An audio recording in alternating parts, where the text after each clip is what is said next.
The bank statement stared back at me like an open wound.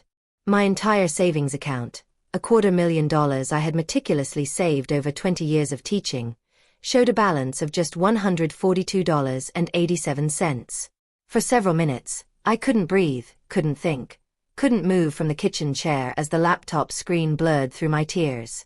Richard had promised the large withdrawals over the past year were for our retirement home in Florida. Instead, my husband of 18 years had been secretly funneling my life savings to finance lavish trips with a woman I had never met.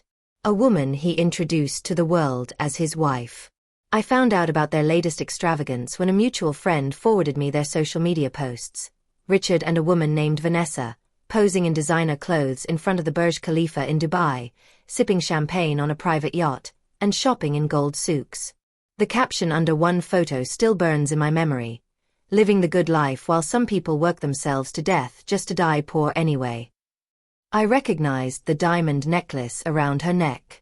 It was identical to one Richard had shown me months ago, saying he wanted to get it for our anniversary, but, sadly, we couldn't afford such luxuries yet. Apparently, they could afford it just fine with my money. I grew up in a small town outside of Minneapolis, raised by parents who taught me the value of honest work and saving for rainy days. My father worked at the same manufacturing plant for 40 years, rising from the factory floor to middle management through sheer determination. My mother taught piano lessons from our modest home, carefully saving each dollar earned to help fund my college education. They weren't wealthy by any measure, but they were prudent, responsible, and unfailingly generous with what they had. Their example shaped me profoundly. I worked 2 jobs through college. Mornings at a coffee shop and evenings tutoring high school students. I graduated with honors and minimal debt, landing a teaching position at Oakdale High School where I would spend the next 2 decades shaping young minds. I paid off my student loans by age 30, cutting corners wherever possible. No fancy vacations, no designer clothes, no new car until my old one literally died on the highway one snowy February morning. By 35, I had saved enough for a down payment on a modest 3-bedroom house, the same house my parents had left me when they passed away within months of each other just after my 40th birthday. Their passing left me with not only grief but also a renewed commitment to the values they had instilled in me. Work hard, save diligently, and prepare for the future. I threw myself into building my financial security, contributing the maximum to my retirement accounts each year and setting aside additional savings for the future I envisioned. A future that, at some point, came to include Richard. When I met Richard at a conference in Chicago, I was 36 and had never been married. The education conference had brought teachers from across the Midwest together, and Richard was there representing an educational software company. He approached me after my presentation on innovative teaching methods, his blue eyes sparkling with interest that seemed both professional and personal. Tall, with sandy hair just starting to gray at the temples, he had a confident smile and an easy laugh that made me feel immediately comfortable. Over coffee, he asked thoughtful questions about my teaching philosophy, actually listening to my answers rather than waiting for his turn to speak. By dinner, I was captivated by his stories of growing up in Boston, his dreams of entrepreneurship, his seemingly genuine interest in making a difference in education. He walked me back to my hotel, kissed my cheek, and asked if he could call me when he was next in Minnesota. I floated back to my room, hardly believing that someone so charming, so worldly, so seemingly perfect would be interested in a high school English teacher from a small Midwestern town. Richard called exactly 3 days later, not a minute sooner or later than he had promised. It was the first of many promises he would keep with meticulous precision, at least in the beginning. Our courtship was a whirlwind by my cautious standards. Weekend visits every 2 weeks turned into weekly stays. Long phone calls filled the gaps in between. He sent flowers to my classroom, charmed my colleagues, remembered every detail I shared about my students and asked about them by name. 6 months after we met, during a weekend trip to Lake Superior, he proposed with a ring that he said had belonged to his grandmother. I said yes without hesitation, without consulting friends or family, without the due diligence I applied to every other aspect of my life. For the first time, I was leading with my heart instead of my head, and it felt exhilarating. He moved into my house in Oakdale 2 months later, bringing surprisingly few possessions for a man in his 40s. Just 2 suitcases of clothes, some books, and a box of framed photographs that he carefully arranged around our home. Richard at Harvard, which I later discovered he had visited but never attended. Richard receiving an award, which turned out to be a stock photo with his face expertly photoshopped in. Richard with his parents at their Beacon Hill home, another digital creation, I would learn years later. At the time, I found his minimalism refreshing. He talked of being untethered from material possessions, focused on experiences rather than things. It seemed philosophical, intentional. In reality, it was simply practical. Easier to move quickly, to leave no trace, to reinvent himself as needed. His business ventures were always just on the verge of success. Educational software he was developing, consulting contracts with school districts, partnerships with textbook publishers. He spoke of them with such conviction, such detail, that I never questioned their reality. When months passed without tangible progress, there were always plausible explanations. Investors who got cold feet, contracts delayed by bureaucratic red tape, partnerships stalled by personnel changes. The first few years of our marriage were, in many ways, wonderful. Richard was attentive, affectionate, seemingly devoted. If he traveled frequently for business, he always returned with small gifts and big stories. If his promised financial contributions to our household never quite materialized, he compensated with enthusiasm for home improvement projects, which I funded, and grand plans for our future, which remained perpetually on the horizon. He cooked elaborate meals, planned thoughtful date nights, remembered every anniversary and birthday with heartfelt celebrations. When I expressed occasional concern about our one-sided financial arrangement, he reassured me with unwavering confidence. "This startup phase is always the hardest," he would say, kissing my forehead. "But once things take off, you'll never have to worry about money again.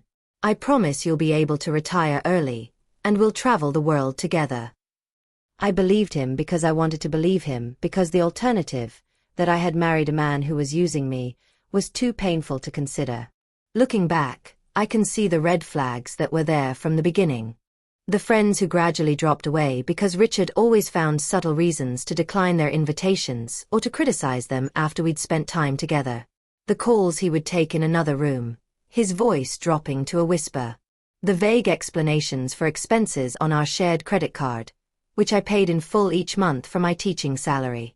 The way he would deflect questions about his past with charming anecdotes that, in retrospect, revealed almost nothing of substance. The convenient emergencies that seemed to arise whenever I pressed for details about his business ventures. But at the time, I saw only what I wanted to see. A charming, ambitious man who loved me, who had chosen me, who was building a life with me. The truth, that he had targeted me precisely for my financial stability, my trusting nature, and my emotional self-sufficiency, would take years to surface. The affair had been going on for at least 3 years according to the bank transfers I uncovered. The first withdrawal of $15,000 happened right after Richard took a business trip to Miami. Each month after that, he siphoned away more and more of my savings. I remembered how he had convinced me to add him as a co-owner on my accounts 5 years ago. "What's mine is yours, and what's yours is mine," he had said with that disarming smile. "We're a team, Elizabeth." What a fool I had been. As I sat there at our kitchen table, scrolling through years of betrayal documented in bank statements, I felt something inside me shrivel and die. This wasn't just financial infidelity. It was the systematic destruction of everything I had worked for, everything I had sacrificed for. The retirement I had planned, the security I had built, all of it gone to fund his double life with this Vanessa woman. The more I searched, the worse it got. Richard had created a separate email account that I discovered when a misdirected confirmation for first-class airline tickets arrived in our shared family email. In that account were thousands of messages between him and Vanessa going back over 4 years. Their correspondence revealed a calculated deception that made me physically ill. "The old lady thinks I'm at a conference in Denver this week," he wrote in one email. "Transferred another $20K today. She never even checks the accounts, just keeps dumping her paychecks in and trusting me to handle the finances. It's almost too easy." Vanessa's reply was equally callous. My poor baby, having to play husband to a boring schoolteacher just to fund our life. Don't worry, just a little longer and we'll have enough to disappear together. She'll never find us. They exchanged explicit photos, detailed fantasies about their future together, and cruel jokes at my expense. They even had pet names for each other that Richard had once used with me. Names I had thought were special, unique to our relationship. The photos were the final twist of the knife. Hundreds of them, documenting years of luxury vacations and expensive gifts, all funded by my savings. Richard and Vanessa in Paris, in Tokyo, in the Maldives. Richard placing a Cartier bracelet on her wrist in some fancy hotel room. The two of them lounging on a private beach, drinking cocktails on chartered yachts, dining in restaurants where the menu had no prices. And all while I was working 60-hour weeks during the school year, picking up summer school classes for extra income, driving my 10-year-old Honda, and believing Richard when he said our big financial breakthrough was just around the corner. I found receipts for jewelry, designer clothes, and even plastic surgery for Vanessa, all paid from accounts that I had spent years filling with my hard-earned money. There was even a down payment for a beachfront condo in Miami, listed in both their names but primarily funded by a $120,000 wire transfer from my savings account. The level of betrayal was so complete, so methodical that I couldn't process it all at once. Each new discovery was another blow to the reality I thought I had been living. When the phone rang, I almost didn't answer it. The caller ID showed First National Bank, and I assumed it was just another credit card offer. But something, intuition, desperation, or just the need for human contact, made me pick up the phone. Mrs. Walters? This is Daniel Peterson from First National. I need you to come into the branch as soon as possible. It's regarding your accounts. His voice was tense, urgent. There's a situation we need to discuss in person. I told him I had just discovered the withdrawals and was planning to come in anyway. It's more than that, he said. Much more. Please, come in today if you can. An hour later, I was sitting across from Daniel in a small conference room at the bank. He was younger than I expected, maybe in his early 30s, with kind eyes that looked at me with such sympathy that I knew whatever he was about to tell me was going to shatter what little was left of my world. Daniel had been my banker for 5 years, taking over my accounts after Mrs. Henson retired. He had helped me set up additional savings accounts, advised me on CD rates, and always greeted me by name when I came into the branch. He was professional but warm, the kind of person who remembered details about your life and asked about them with genuine interest. Today, though, he seemed uncharacteristically nervous, straightening papers that were already aligned perfectly, adjusting his tie multiple times. Mrs. Walters, he began, then paused, as if searching for the right words. I've always valued the trust you've placed in our bank, and in me personally as your financial advisor. What I'm about to share with you represents an unusual step for me professionally, but one that my conscience won't allow me to avoid. He opened a folder and slid it across the desk, turning it to face me. 2 days ago, your husband came into the branch and attempted to close all your remaining accounts. My stomach dropped. All of them. I whispered. Daniel nodded grimly. The joint checking, your personal savings, even the CD that's not set to mature for another 3 months, which would incur a significant penalty. He tapped the folder. He had all the proper identification, all the required paperwork, and as a joint account holder, he had every legal right to make these transactions. But something didn't feel right to me. Daniel described how Richard had seemed unusually anxious, checking his watch repeatedly, insisting that the transactions be processed immediately. He mentioned something about a time-sensitive investment opportunity, but wouldn't provide details. When I explained that the CD would lose nearly $3,000 in interest if closed early, he said, and I quote, "It doesn't matter. Where it's going, it will make 10 times that." Daniel had created what he called a procedural delay, claiming that the system was experiencing technical issues and that Richard would need to return the following day to complete the transactions. That's when something truly concerning happened, Daniel continued, lowering his voice even though we were alone in the conference room. While my colleague was distracting him with paperwork for the CD closure, I noticed he was writing something on a notepad he had brought with him. When he went to use the restroom, he left it behind. From the folder, Daniel pulled out a sheet of paper protected in a clear plastic sleeve. I know this was unorthodox, Mrs. Walters, but I took a photograph of what he had written. Given your long history with our bank and the unusual circumstances, I felt I needed to document what was happening. He slid the protected paper across to me, and I found myself staring at a photograph of a handwritten note in Richard's distinctive script. It was not addressed to me. Vanessa, once we clean out the last accounts, we'll have just over $300,000. Enough to start our new life in Belize. I've already purchased the one-way tickets. In 72 hours, Elizabeth's money will be ours, and her pathetic, boring life will be nothing but a bad memory. She's too trusting, too weak to ever come after us. The words blurred as tears filled my eyes. I blinked them back, refusing to break down in front of this man who had already gone far beyond his professional duties to help me. Why are you showing me this? I asked, my voice surprisingly steady. You could lose your job. Daniel squared his shoulders. Because it's the right thing to do. Because in 15 years of banking, I've seen too many people, mostly women, mostly older, have their financial lives destroyed by people they trusted. Because my own mother went through something similar. He paused. And because technically, I haven't violated any banking regulations. I haven't disclosed account information to an unauthorized party. I've simply shared with an account holder a document that pertains to her accounts. He managed a small smile. Though I'd appreciate if this conversation remained between us. I nodded, still struggling to absorb the reality of Richard's betrayal. Not just the theft of my savings, but the callous contempt revealed in his words. Pathetic. Boring. Too trusting. Too weak. Daniel wasn't finished. He slid another document across the desk. This is the address where all the wire transfers have been sent over the past 3 years. It's a property in Miami registered to a Vanessa Lane. The paper showed a beachfront condo valued at just under $1 million.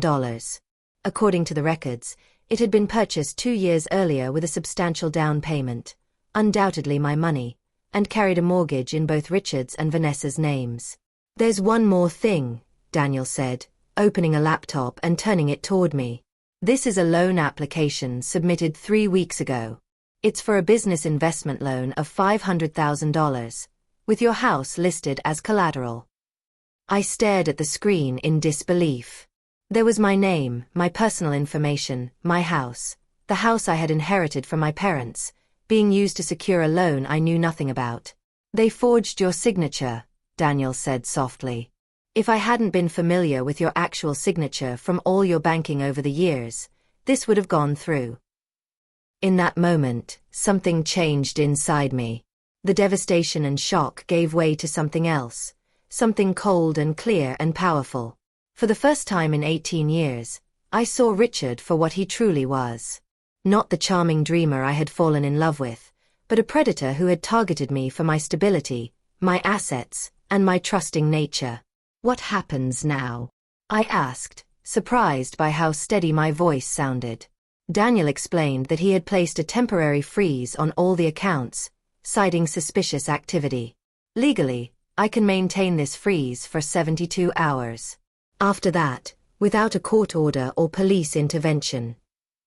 He trailed off, but the implication was clear. I had 3 days to stop Richard and Vanessa from taking everything I had left. I need copies of everything, I said, standing up.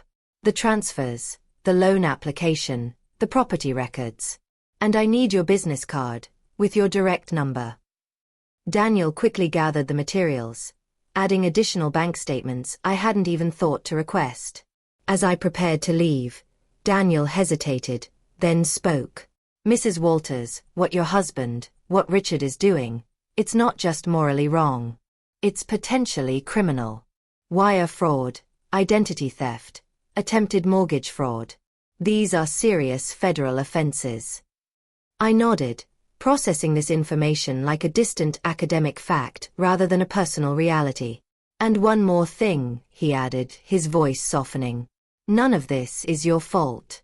Trusting people isn't a weakness. It's one of the best parts of being human. Don't let him take that from you along with the money.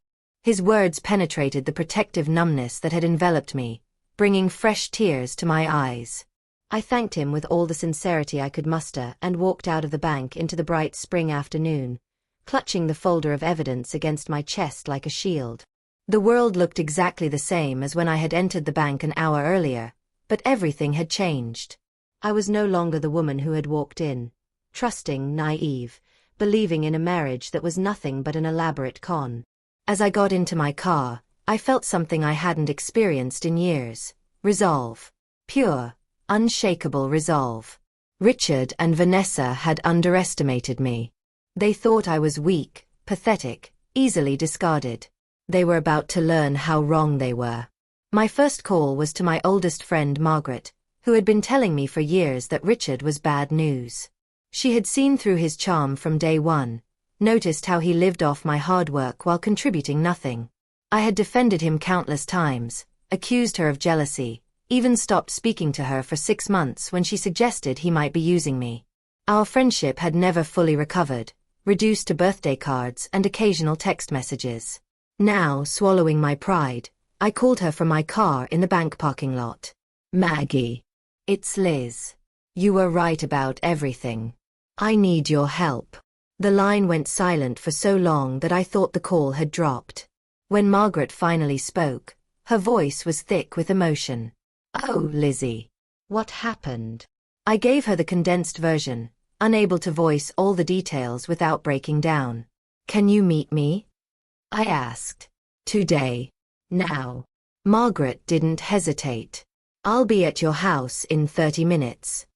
True to her word, Margaret arrived at my door 28 minutes later, arms filled with groceries and a determined expression on her face. You need to eat, she announced, brushing past me into the kitchen she had once known as well as her own. And we need to make a plan. Margaret, always practical, always direct, took charge of the situation with an efficiency born of her 20 years as a hospital administrator. She made me eat a sandwich while she organized the documents from the bank, creating a clear timeline of Richard's deceptions. She didn't say, "I told you so," didn't dwell on the warnings I had ignored or the friendship I had damaged in defense of a man who had never deserved it. Instead, she focused entirely on next steps. You need a lawyer, she said definitively. Not just any lawyer, someone who specializes in financial fraud and knows how to move quickly. She pulled out her phone and made a call. Jason. It's Margaret Collins. I need an emergency consultation for my friend Elizabeth Walters. Today. Yes, it's exactly that kind of emergency. She listened for a moment, then nodded. We'll be there in an hour. Hanging up, she turned to me with the first smile I'd seen from her in years. My cousin Jason is a partner at Brennan, Co. and Walsh. They specialize in fraud and financial crimes. He's going to help us. Within 2 hours, I was sitting in the gleaming downtown St. Paul office of Jason Walsh, laying out the whole sordid story. The drained accounts, the forged loan documents, the wire transfers to Miami, the note about escaping to Belize.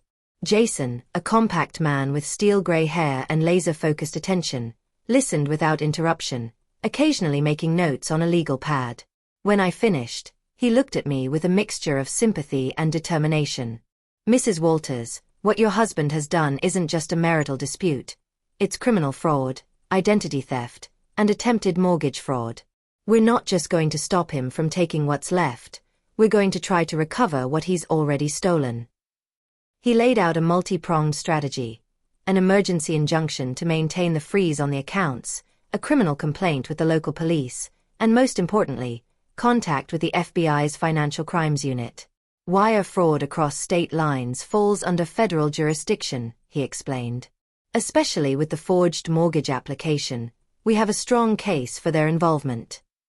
While Jason made calls to set the legal machinery in motion, Margaret sat beside me, her steady presence an anchor in the storm. She had taken the entire day off work to support me, a gesture of friendship that meant more than any words of sympathy could have. "I'm so sorry I shut you out," I told her during a quiet moment while Jason was in another room. "You tried to warn me, and I chose him over you. Over everyone." Margaret took my hand, squeezing it gently. "You didn't choose him over me, Liz. He manipulated you into isolating yourself. That's what they do, these charming predators. They separate their targets from anyone who might see through the act." Her insight startled me. "How do you know that?" I asked. Margaret's smile was sad, knowing. "Because my sister went through something similar with her first husband. By the time he was done, she had lost touch with everyone who cared about her. It took years for her to rebuild those connections. The realization that I wasn't alone, wasn't uniquely gullible or foolish, provided unexpected comfort. If others, smart, capable women like Margaret's sister, could be deceived this way, perhaps I could forgive myself eventually. By late afternoon, events were moving with dizzying speed. Jason had secured an emergency court order to extend the freeze on the accounts indefinitely. He had filed a formal criminal complaint with detailed documentation of the fraud. Most significantly, he had spoken directly with an FBI agent who specialized in relationship-based financial crimes. "Agent Harris is very interested in your case," Jason reported. "Particularly because they believe your husband and Ms. Lane may have done this before to other women." This revelation hit me like a physical blow. "Other women?" I repeated. "Yes," Jason confirmed. "The FBI has been tracking a pattern of similar frauds across several states. They've had suspicions about a team operating this kind of scheme, but haven't been able to conclusively identify the perpetrators. The evidence you've provided, especially the property records and the note about Belize, has given them new leads to pursue."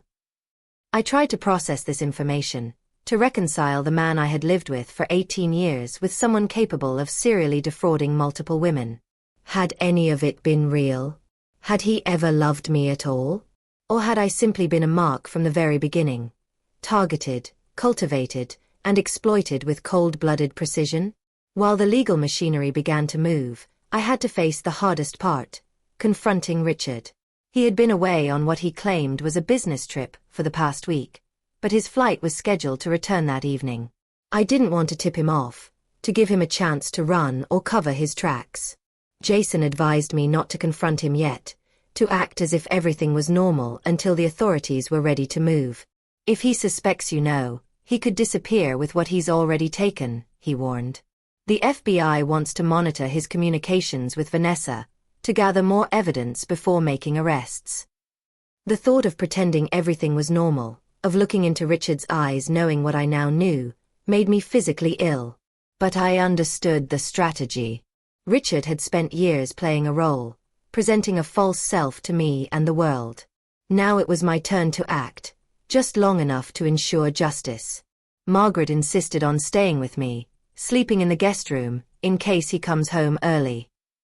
We ordered pizza, opened a bottle of wine, and tried to distract ourselves with mindless television while waiting for Richard's text or call.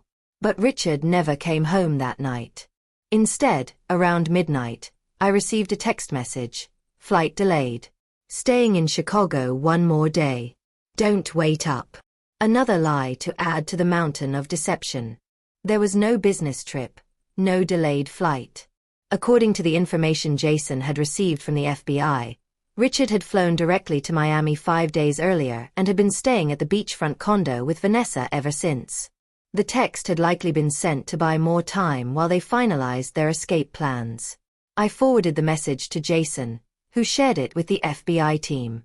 Then, at Margaret's insistence, I took a sleeping pill and tried to get some rest. "You're going to need your strength," she said, tucking a blanket around me with maternal concern. "Tomorrow is going to be another long day."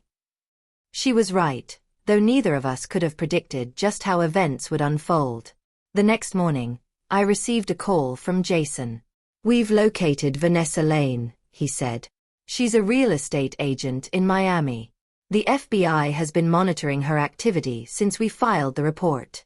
She just purchased 2 one-way tickets to Belize leaving tomorrow night. They're moving faster than we anticipated. My stomach dropped. Despite the account freeze, they still had whatever money they had already withdrawn. They were planning to flee the country with my life savings. What do we do? I asked, panic rising in my throat. The FBI wants to catch them together, Jason replied. They're preparing to make arrests, but they need to establish that Richard and Vanessa are working together in this fraud. He paused. There's something you can do to help make that happen, but it's risky. Are you up for it? Without hesitation, I said yes. Whatever it took, I would not let them get away with this. Jason explained the plan during an emergency meeting at his office, with FBI agent Sarah Harris joining by secure video conference. Agent Harris was a no-nonsense woman in her 40s, with short-cropped hair and the focused intensity of someone who had seen every variety of human deception. Mrs. Walters, we need your help to establish conspiracy, she explained. We have evidence of the fraud, but to make the strongest possible case, we need to prove that your husband and Ms. Lane were knowingly working together to defraud you. The plan was for me to call Richard, confront him with what I knew, and get him to implicate himself and Vanessa on a recorded line. He'll deny everything at first, Agent Harris warned. He's been doing this for years, possibly to multiple victims. He's practiced at deflection and manipulation. Her expression softened slightly. This won't be easy. He'll try every emotional trick in the book. Denial, anger, maybe even seeming remorse. He'll try to make you doubt yourself, question your sanity, feel guilty for accusing him. Are you prepared for that? I considered the question seriously. Was I prepared to face the full force of Richard's manipulation, knowing what I now knew? The truth was, I wasn't sure. For 18 years, this man had wielded extraordinary emotional power over me. He had shaped my perceptions, influenced my decisions, gradually isolated me from friends and family. Even knowing what he had done, would I be strong enough to resist if he turned on the charm, the seeming sincerity that had fooled me for so long? I looked at Margaret, who had insisted on accompanying me to this meeting. She nodded encouragingly, her faith in me evident. I thought about Daniel at the bank, risking his career to warn me. About Jason, working through the night to protect what remained of my assets.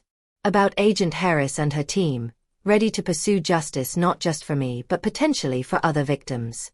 They all believed I could do this. Maybe it was time I believed it too. Yes, I said finally. I'm prepared. Tell me exactly what you need me to say. That afternoon, surrounded by FBI agents in a nondescript hotel room near the Minneapolis airport, I prepared to make the call that would change everything.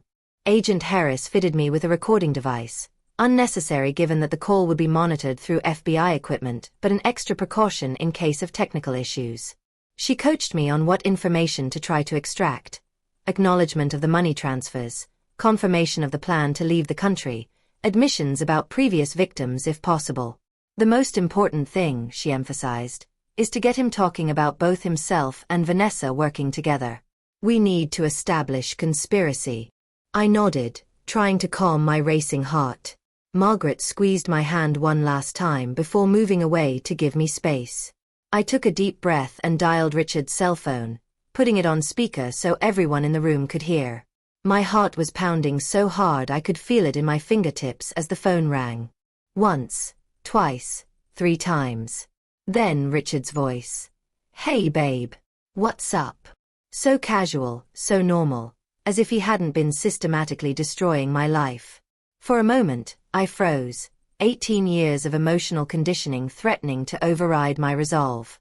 Agent Harris caught my eye across the room and gave me a subtle nod of encouragement. I know about Vanessa, I said, my voice surprisingly steady. I know about the money, the trips, the house in Miami. I know everything, Richard. There was a long pause, so extended that I wondered if the call had dropped. Then, a sound I had never heard from Richard before, a low, cold chuckle that sent chills down my spine. Well. Teacher's pet finally figured it out. His voice had changed completely. Harder, colder, with none of the warmth I had associated with him for nearly 2 decades. Took you long enough. Most women would have caught on years ago. The casual cruelty of his words hit me like a physical blow. Agent Harris mouthed, "Keep going," silently from across the room. "Why?" I asked, fighting to keep my voice from breaking. "Why would you do this to me?" Another laugh, this one even more dismissive. "Oh, Elizabeth. Always so naive. Do you really think a man like me was meant to spend his life with someone like you? In that sad little house in that sad little town? You were convenient, reliable. A steady paycheck and a safety net while I built something better." Each word was like acid, burning away the last vestiges of the love I had felt for him. "And now you've stolen my entire life savings," I said, struggling to focus on the script we had prepared. "That money was for our future, Richard. For the retirement we planned together." This triggered another derisive laugh. "No, sweetheart," he replied, his voice dripping with condescension. "That money is for my future. With Vanessa. Someone young, beautiful, exciting. Everything you're not." In the background, I could hear a woman's laughter. "Is that her? Is she listening to this?" I demanded, seized by sudden anger that overrode any remaining hurt. "You bet I am," came a new voice, smooth and confident with a slight southern accent. "Thanks for funding our new life, Elizabeth. Richard's told me so much about how pathetically easy you were to manipulate. The dutiful little teacher, so desperate for love that she never questioned anything. You made it almost too easy." The FBI agents exchanged glances, making notes. They were getting exactly what they needed, confirmation that Vanessa was an active participant, not just a bystander. "You won't get away with this," I said, surprised by how calm I sounded despite the rage and hurt coursing through me. "The bank has frozen the accounts. They know about the forged loan documents. It's over." There was a moment of silence, then Richard's voice, no longer mocking but sharp with anger. "You stupid bitch. Do you have any idea who you're dealing with? By the time you figure out how to fight this, we'll be long gone with everything we've already taken. And if you push this, I'll make sure everyone knows what a pathetic, desperate woman you are. How you trapped me, how you're lying now because you can't accept that I found someone better." The threats spilled out, each one more vicious than the last. He would tell my colleagues I'd had a mental breakdown. He would claim I had manipulated and controlled him. He would make sure no man would ever look at me again. Agent Harris signaled for me to move to the next phase of the plan, mentioning the note. "Is that why you wrote that note?" I asked, injecting just the right amount of uncertainty into my voice. "The one you left at the bank? About taking my last $300,000 to start your new life in Belize." Another long silence. When Richard spoke again, his voice had lost some of its confidence. "What note?" "I didn't leave any note." I pressed on, following the script we had prepared. "The one where you called me pathetic and boring. Where you bragged about how you were going to use my money to start a new life with Vanessa. The one the bank found when you tried to close my accounts 2 days ago." I could hear urgent whispering in the background, Vanessa's voice rising in concern. "She's bluffing," I heard her say. "The bank wouldn't show her that."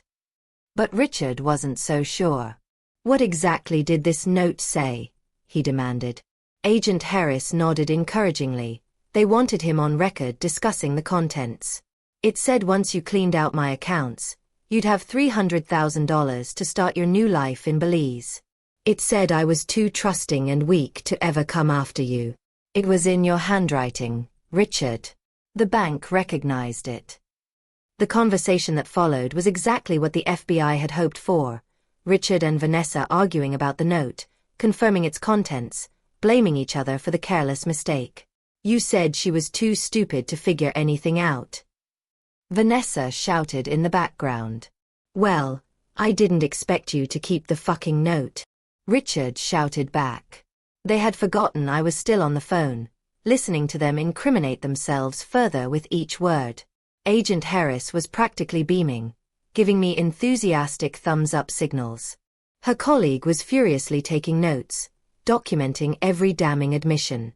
Finally, Richard came back to the phone, his voice tight with controlled rage. "Listen carefully, Elizabeth. If you pursue this, you'll regret it. I know people. I know where your sister lives in Oregon, where your nieces go to school. Back off, or I'll make sure you lose more than just money." The threat sent ice through my veins, but Agent Harris quickly wrote on her notepad, "We've got him, threat across state lines." She signaled that they had what they needed, and I delivered my final line. "It's too late for threats, Richard. The FBI has been recording this entire conversation. Enjoy Belize, if you ever get there." Then I hung up, my hands shaking but my mind clearer than it had been in years. The room erupted into quiet but intense activity. Agent Harris was already on another line, relaying information to colleagues in Miami. Her partner was securing the recording, ensuring every incriminating word was preserved. Margaret rushed to my side, wrapping an arm around my shoulders. "You were magnificent," she whispered. "Absolutely magnificent." For the first time since discovering Richard's betrayal, I felt a flicker of something like pride. I had faced the monster who had destroyed my financial security, my trust, my sense of self, and I had stood my ground. What happened next unfolded with dizzying speed. Based on the recorded call and the evidence from the bank, the FBI obtained arrest warrants for both Richard and Vanessa. They were apprehended that evening at Vanessa's Miami home, where agents found suitcases packed with cash and valuables, including the diamond necklace I had recognized in their photos. The investigation revealed that Richard had been running versions of this same scheme for years, even before he met me.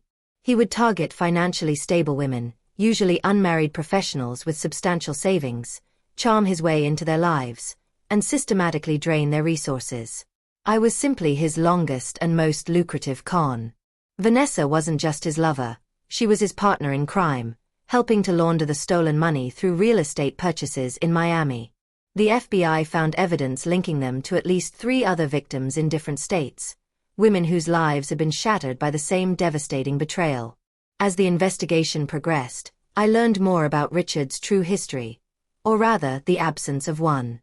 The man I had married wasn't Richard Walters from Boston, educated at Harvard and pursuing a career in educational software. His real name was Eric Daniels, a high school dropout from Newark with a juvenile record and multiple aliases. He had no family in Boston, no education beyond 10th grade, no legitimate business ventures. Everything he had told me about his life was fabricated, a carefully constructed fiction designed to appeal to me specifically. Agent Harris explained that this was typical of such predators. They researched their targets thoroughly, tailoring their persona to match whatever their victims seemed to want or need. The man I had loved for 18 years had never really existed. He was a phantom, a mirage, a character created for the sole purpose of gaining access to my savings. Vanessa Lane, at least, was using her real name, though her background as a successful real estate agent was as much a fabrication as Richard's supposed business ventures. She had a real estate license, yes, but her actual income came from helping Richard launder the proceeds of his schemes through property purchases. The beachfront condo in Miami was just one of several properties they had acquired using money stolen from women like me. According to the FBI's investigation, they had been partners for at least 6 years, targeting women across multiple states. Vanessa would identify potential marks through her work in real estate, financially stable single women, preferably with minimal family connections, and Richard would move in for the long con. I had been their most ambitious project and their biggest score. The thought that my entire marriage, 18 years of my life, had been nothing but an elaborate fraud designed to separate me from my savings was almost impossible to comprehend.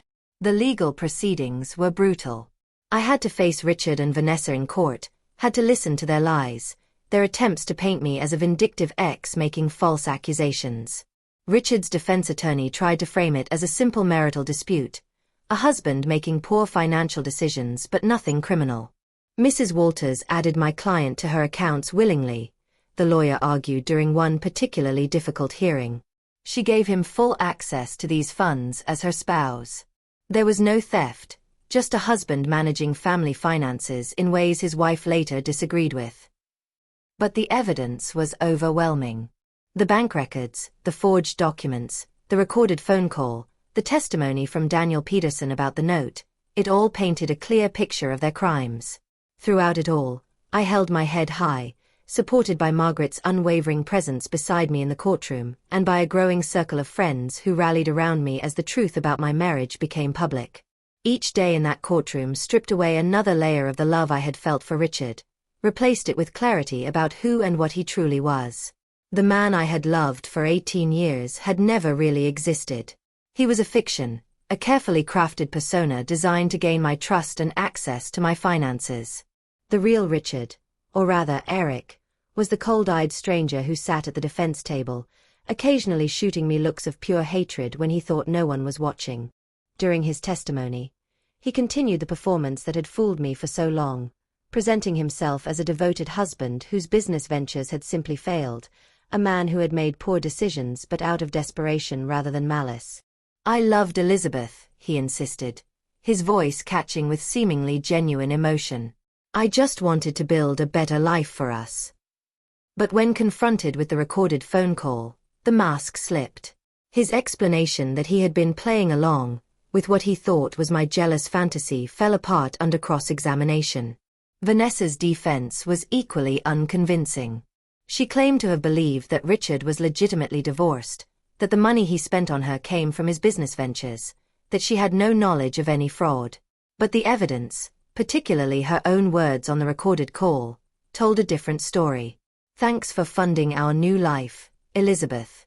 Richard's told me so much about how pathetically easy you were to manipulate." Those words, played again in the hushed courtroom, destroyed any pretense of innocence. The prosecutor, a formidable woman named Diane Chen, systematically dismantled their defenses, presenting evidence of multiple victims across several states, a clear pattern of deliberate, coordinated fraud spanning years. "This was not a marriage that went wrong," she told the jury in her closing argument. "This was a calculated criminal enterprise that used marriage as its cover. The defendants didn't steal from Mrs. Walters because they were in love with each other. They were in partnership with each other because stealing was their business." In the end, justice was served. Richard and Vanessa were convicted on multiple counts of wire fraud, bank fraud, identity theft, conspiracy to commit financial crimes, and even interstate threats. The judge, a stern woman in her 60s, showed no leniency in sentencing. "The methodical exploitation of trust in intimate relationships represents a particularly egregious form of fraud," she stated, looking directly at Richard. "You didn't just steal Mrs. Walters' money. You stole years of her life, her sense of security, her ability to trust." The court also orders full restitution of the stolen funds, though I recognize that the defendants have likely spent or hidden much of this money. Richard was sentenced to 15 years in federal prison. Vanessa, as his accomplice, received 12. The court also ordered full restitution of the stolen funds, though I knew I would likely never see most of that money again. They had spent lavishly, and what remained had been hidden in offshore accounts that even the FBI struggled to trace. But the financial loss, as devastating as it was, paled in comparison to the emotional toll. I had lost not just my savings but my sense of trust, my belief in my own judgment, my plans for the future. The life I had carefully built over decades had been reduced to ruins in a matter of years. The public nature of the trial added another layer of pain. Though many colleagues and neighbors showed support, I couldn't help noticing the whispers, the pitying looks, the barely concealed curiosity about how I could have been so thoroughly deceived. 18 years. I overheard someone murmur in the courthouse hallway. How could anyone be that blind? The question haunted me, eroding what little self-confidence I had left. How indeed. As I left the courthouse after the sentencing, a reporter thrust a microphone toward me. "Mrs. Walters, how do you feel about the verdict?" she asked, eyes bright with the anticipation of capturing raw emotion for the evening news. I considered the question carefully, aware that my answer would likely be broadcast across local stations. "Vindicated," I said finally. "But now the real work begins." The real work was rebuilding, not just my finances, but myself. The first step was selling the house. Though it held precious memories of my parents, It was now tainted by Richard's presence, by the knowledge that he had tried to use it as collateral in his final scheme.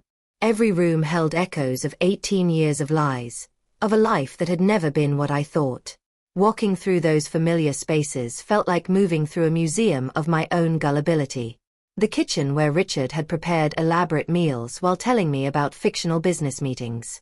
The living room where we had planned trips we never took because the money was actually funding his vacations with Vanessa. The bedroom where I had believed myself loved by a man who saw me as nothing but a bank account.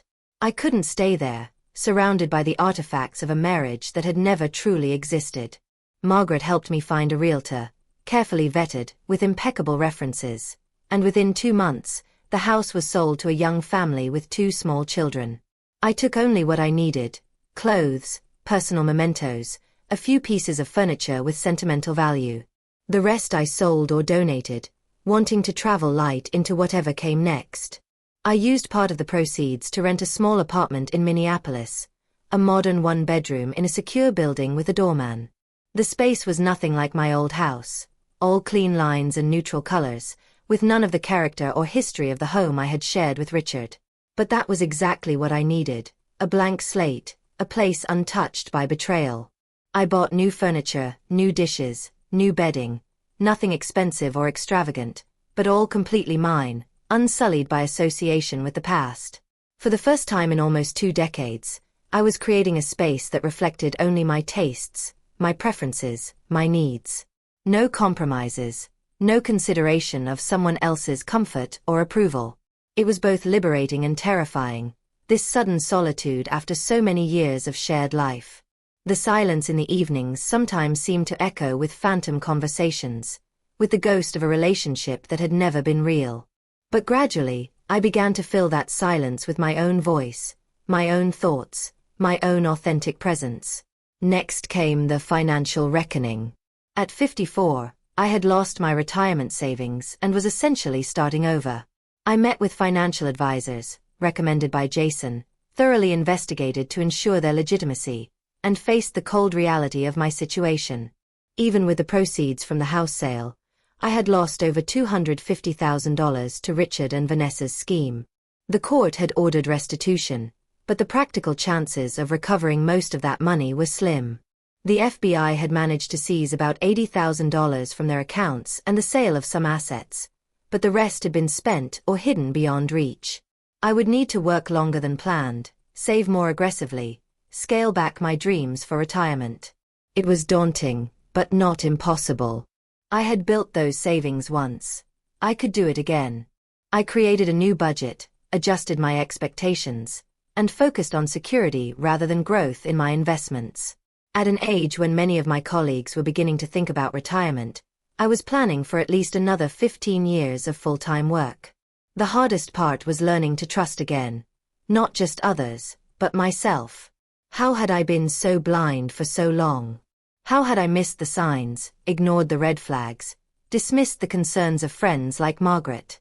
The question tormented me, undermining my confidence in every decision, every judgment.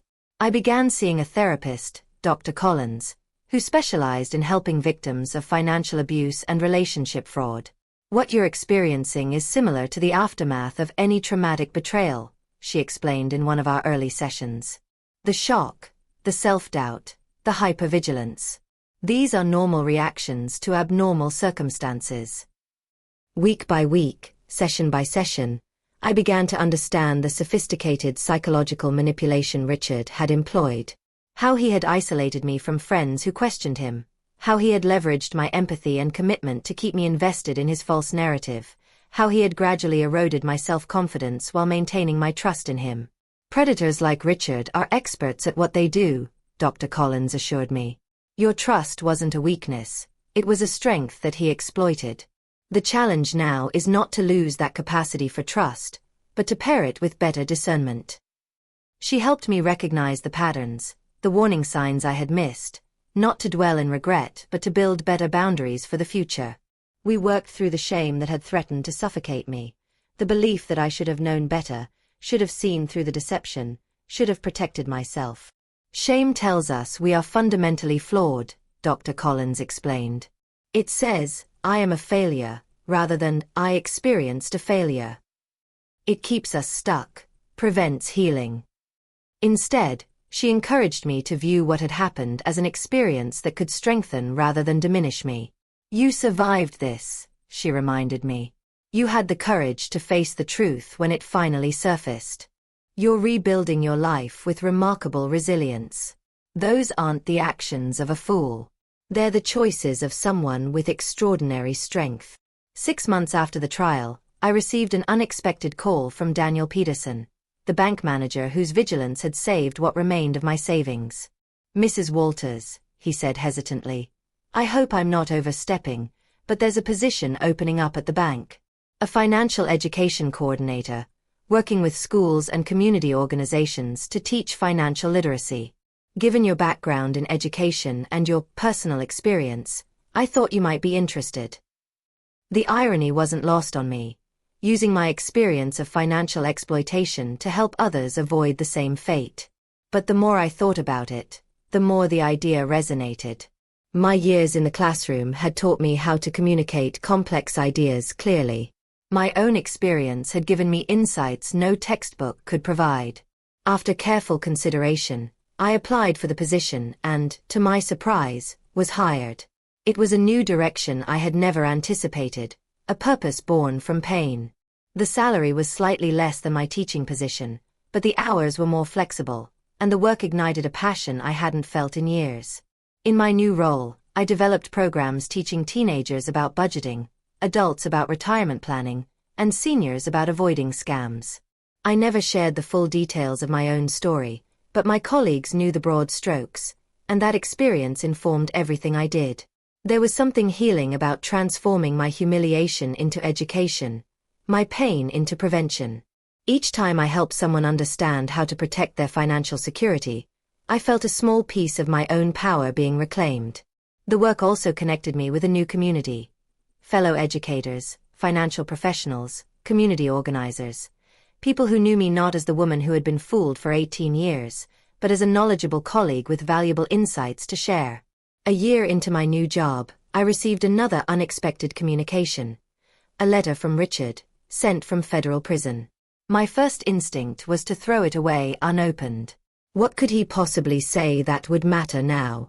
But after discussing it with Dr. Collins, I decided to read it, not for Richard's sake, but for my own closure. The letter was exactly what I might have expected. Not an apology but a final attempt at manipulation. He claimed to have changed, to have realized the error of his ways. He talked about how much he had truly loved me, despite his actions. He asked for forgiveness, for a chance to explain himself when he was eventually released. I know I hurt you, Elizabeth, he wrote, but what we had wasn't all a lie. There were real moments, real feelings. I just got lost along the way. The old Elizabeth might have been swayed by his words, might have seen what she wanted to see in them. The new Elizabeth recognized the hollow insincerity, the calculated attempt to establish a connection that might benefit him later. The letter contained no real remorse, no acknowledgement of the depth of his betrayal, no recognition of the devastation he had caused. It was all about him, his feelings, his suffering in prison, his hopes for redemption. Not once did he mention the money he had stolen, the future he had destroyed, the trust he had violated. It was the same old Richard, center of his own universe, manipulating emotions to get what he wanted. I read the letter once, then shredded it without replying. Dr. Collins approved of my decision.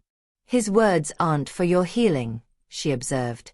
They're for his comfort, his potential future advantage.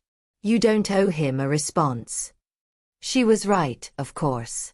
Some chapters are better left firmly closed. I had given Richard 18 years of my life, my trust, my financial security. I wouldn't give him one more minute of my attention or emotional energy. Instead, I focused on the future I was building. Different from what I had planned, but increasingly my own. As the second anniversary of that fateful day at the bank approached, I took stock of where I was. Financially, I had made progress, not enough to fully recover what was lost, but enough to see a path forward. I had received some restitution from the sale of Vanessa's Miami properties, which had been seized as proceeds of crime. My new job paid less than teaching but offered better benefits and the satisfaction of making a tangible difference in people's lives. I had moved to a slightly larger apartment, begun to rebuild my savings, and even started dating again, cautiously, with eyes wide open. Through a book club organized by a colleague at the bank, I had met James, a widowed history professor with kind eyes and a gentle sense of humor. Our relationship developed slowly, built on honesty and transparent communication rather than whirlwind romance.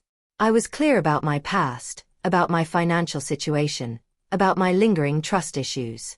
James responded with patience and understanding, never pushing for more than I was ready to give, always respecting the boundaries I needed. 6 months into our relationship, we were still taking things day by day, enjoying each other's company without grand promises or expectations. I had also reconnected with old friends and made new ones through a support group for victims of financial fraud, organized by the district attorney's office. Twice a month, I met with men and women who had experienced similar betrayals, some by romantic partners, others by family members or trusted business associates. We shared our stories, our struggles, our small victories in rebuilding our lives. There was something powerfully healing about being understood without explanation, about not having to justify feelings that seemed irrational to those who hadn't experienced such profound betrayal. Among this group, I didn't have to hide my hypervigilance about money, my difficulty trusting new people, my moments of crushing self-doubt. They got it. They had been there. And many of them were further along in their healing journey, offering living proof that recovery was possible, that life after such devastation could still hold joy and meaning and connection. That spring, I was invited to speak at a national conference on financial abuse within relationships. Standing at the podium, looking out at a room full of professionals, law enforcement, financial advisors, social workers, therapists, I felt a strange sense of coming full circle. 3 years ago, I began. I thought I knew what my life was. I thought I knew who I was, who I loved, and what my future held. I was wrong about all of it. I lost nearly everything. My savings, my home, my marriage, my sense of security and self-trust. What I didn't lose was my determination, my capacity for growth, and ultimately, my hope. As I shared the sanitized version of my story, focusing on the warning signs I had missed and the steps that had led to recovery, I watched understanding dawn in the eyes of the audience. These were people who could use what I had learned the hard way to help others avoid the same fate. After my presentation, a woman approached me, her expression a mixture of empathy and recognition. "Your story," she said quietly. "It's so similar to mine." Her name was Carol, and she had lost over $400,000 to a man she had met online, investment advisor, who had disappeared with her money after 18 months. "I haven't told many people," she confessed. "I'm too ashamed. Everyone thinks I should have known better." I knew exactly how she felt, the shame that compounds the injury, the self-recrimination that follows the betrayal. "The shame belongs to him, not to you," I told her, the words I had needed to hear myself. "Your trust wasn't a weakness. His deception was the crime." We exchanged contact information, and in the months that followed, Carol became first a mentee, then a friend, and eventually a colleague as she too found purpose in helping others avoid similar exploitation. That conversation with Carol sparked an idea. With the support of the bank and in collaboration with local law enforcement and social services, I started a support group specifically for victims of relationship-based financial fraud. Twice a month, in a community center meeting room, people gathered to share their stories, their struggles, their small victories in rebuilding their lives. Some had lost a few $1,000s, others their entire life savings. Some had been deceived by romantic partners, others by adult children or caregivers. All carried the double burden of financial devastation and profound betrayal by someone they had trusted implicitly. In that room, they found what I had needed so desperately in those early days: understanding without judgment, practical advice from those who had walked the same path, and perhaps most importantly, proof that recovery was possible.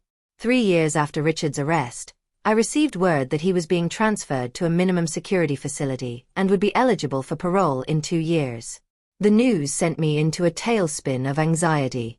The thought of him being free, potentially able to find me, possibly even to attempt some form of revenge, terrified me.